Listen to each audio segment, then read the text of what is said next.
Il y a beaucoup de gens qui arrivent en disant j'ai commencé à faire du pain pendant le confinement et j'ai connu quelques succès mais aussi beaucoup d'échecs, alors du coup je viens apprendre à faire mieux.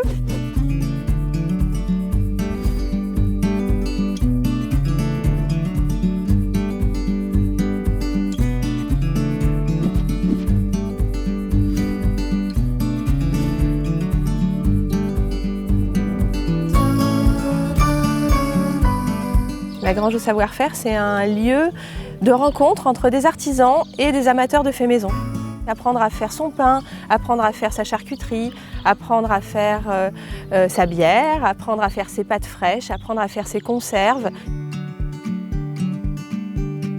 On a aussi des ateliers de cueillette sauvage, on apprend à reconnaître les plantes sauvages comestibles et à les cuisiner. Je cueille des jeunes pousses de berce que je vais faire cuire à la vapeur. Juste avec un filet d'huile d'olive et du jus de citron, c'est super bon. C'est ce que j'ai appris auprès d'Amandine, la cueilleuse qui vient faire des ateliers à la Grange en fait. Et du coup, au fil des ateliers, je prends l'habitude de regarder ce que j'ai dans le jardin, sous mes pieds, en balade. Et du coup, je ramasse des trucs partout. Pour apprendre à faire, en fait, il y avait rien entre voir la personne travailler et passer son CAP.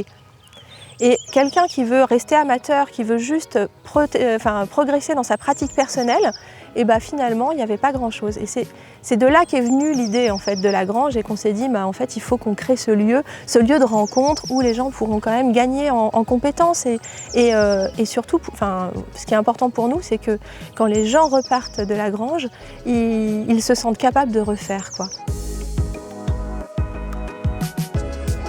Les gens viennent ici pour différentes raisons, soit simplement pour passer un bon moment, et c'est très bien, et il faut qu'ils passent un bon moment, soit ils ont vraiment des attentes assez précises, voilà, c'est par exemple des gens qui font du pain depuis très longtemps, mais qui ont des choses à régler en fait, qui ne comprennent pas pourquoi parfois leur pain lève et pousse très bien, et puis ou fait une jolie croûte, et parfois non.